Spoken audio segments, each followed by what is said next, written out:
So overall, it's good so far. Okay. But what we are worried about is we don't know how long will it continue, Yeah. and how long will people be able to support it actually. So hopefully all will be well Okay. soon. Good. Since you're a student now, and many people have gone to online and have lots of time, so can you give suggestions how we can use this time productively for school students or college students and university students? Can you give some suggestions? Yeah. Okay. As an university student, I'll start from Yeah, here, right? yeah, For I think those who are doing postgrad is a different thing altogether, because you don't need lecture.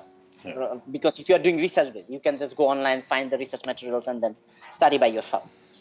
Those who are doing online classes, after classes you are doing your own activity like assignment and everything. What I'll emphasize on is, look, there are thousands of skills out there that we don't know, right? Maybe personally I have thought of reading some books that I didn't read before, so I'm reading on those. There are some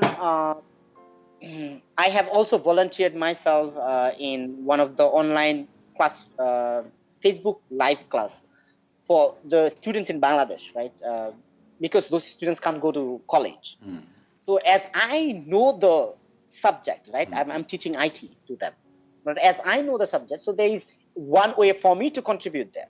Yeah. So everyone can contribute one way or another. That will be a good time for you to spend time, because sometimes you'll feel like so bored that you don't know what to do. Yeah. Right? You don't know what to do. So to use it productively, this is what I'll say. Like many of us actually thought of doing many things. Yeah. Like that's normal.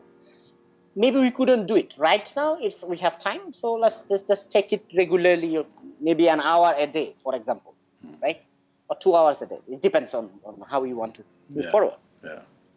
So those are the things that can help university students in understanding that, right? Yeah. And another role that I would say, university students know about COVID-19 better than rest of the students, Yes. right? Yeah. So how we help others to understand, because there is a lot of myths going on. Yeah. Right? There's a lot of myths going on, like if you do this you will not get affected, if you do you will not get, this is only for elderly people, for example. Yeah. That youngers are not vulnerable. So Yeah. a lot of myths are going on. How do we take initiative Yeah. as we are aware to make others aware? That is a place where university students can play an active role. Correct. Yeah. For college students, right? For college students, it's like how do you learn things that you are not capable of doing without your lecturer's help? Yeah. You have Facebook. Yeah. Set up a group, messenger group. You can talk to each other, Yeah. right, about a particular problem. And then if you are connected to online, like not only Facebook, other than like if you have a computer, you can learn some pretty basic stuff, how to make PowerPoints, how to do Photoshops. Yeah. Right? And maybe if you are interested in programming, let's just learn basic concept about programming. Yeah. Right? Those are the things that college students can go for. For school students, in terms of Bangladesh, this is what government has done, and I think that was a very good approach from the government. Yeah. Is on state television there is regular online lessons going on for class 1 to class 10. Yeah. Right?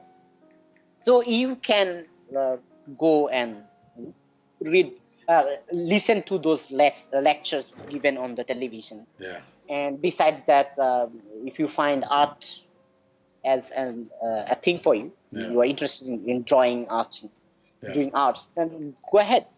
Or like anything that you like to do. This would be a good time to learn a musical instrument if you have any. Yeah. Right. Yeah. So those types of things, right? Yeah. Make it enjoyable. At the same time, you have learned something, kind of. Yeah. Yeah. Right? For school students. Other than that, what I would say, like spend quality time with your family. Yeah. This is a good time, right? So Yeah, that's pretty much it. Yeah. Can you throw some light on having this technology, having this science, even after COVID-19 episode? What should be our priorities? Actually, this is a very good question, because I do believe, and I do think that this is not the only one. This is not the only one. This is just one virus. Scientists has already said that these types of things will come, so we should get prepared, right? And how do we get prepared? The question is this: how do we get prepared? Look at what happened in terms of, if you talk about climate change, right? The consequences of that climate change will be disastrous than right now what we are having, right? Yeah. Maybe like if we can, prevent that things, it will be, many disease spread will reduce, right? So the way technology will definitely assist us in living our own life, right? It will assist us in terms of, any difficult time, like for example, right now, how we are going to imagine if you didn't have Facebook or any social media platform, how would we communicate with others? There was no other way. Then this has helped us. But what I would focus on after this is like, how do we maintain that natural thing so that it's, in future, it doesn't get more disastrous. Like I talk about my country. That's what that I know of, right? Number of soil erosions in Bangladesh has doubled up, right? The rivers. So all these people who had land next to the river or their houses, they are moving to capital for jobs. Yeah. Every day, more than thousands, right? They themselves are not aware that they are actually climate refugees, right? They are actually climate refugees.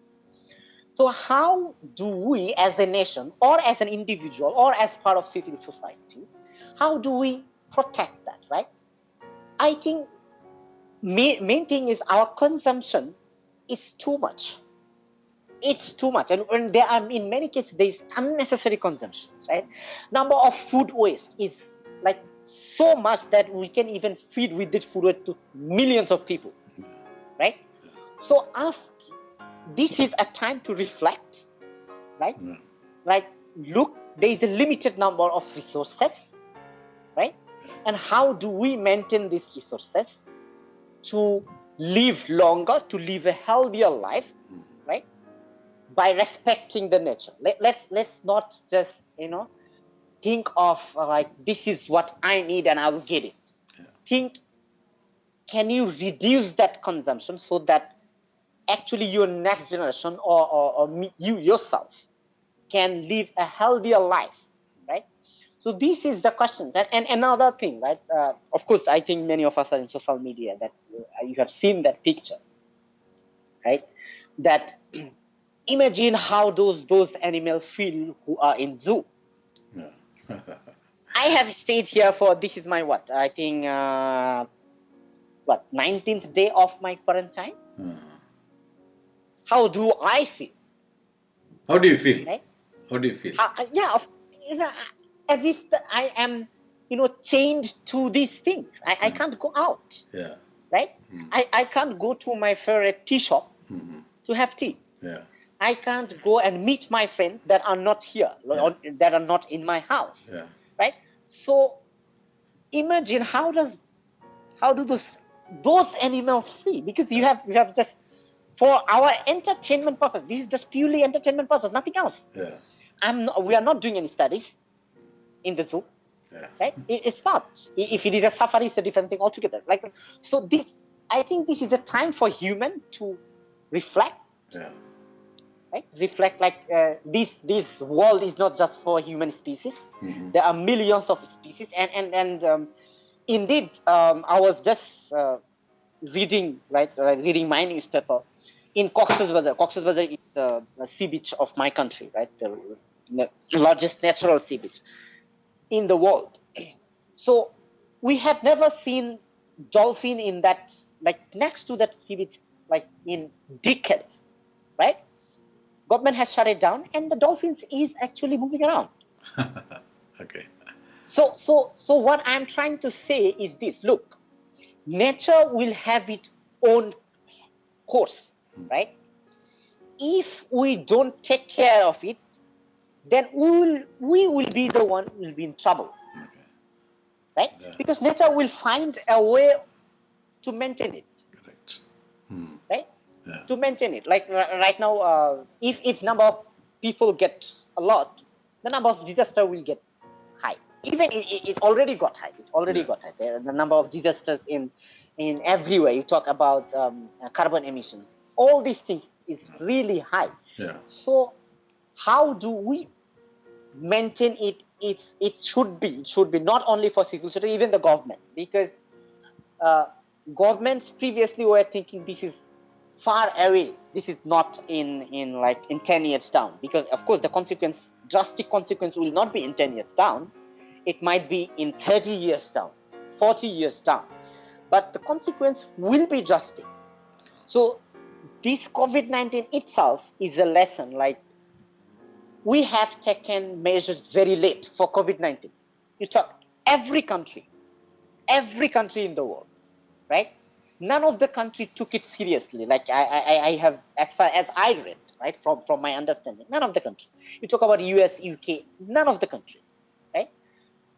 So although those who work with these, those who are virologists, they have already said like this might be an issue.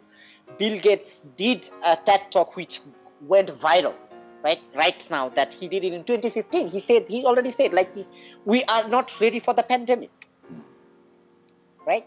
So these climate scientists right now, scientists are talking that we are not ready to face that thing. So I think this is the time for leaders to take initiative for that, because otherwise when nature takes its own course, it will be bad for us. Yeah. Huge. Yeah. It will be bad for us. So it is time for us. How do we consume less? How do we not waste? And this is not only in terms of food. I'm not just talking about food. In terms of fossil fuels, right? In terms of fossil fuels, how do we reduce it? In terms of electricity, even how? Let's not be.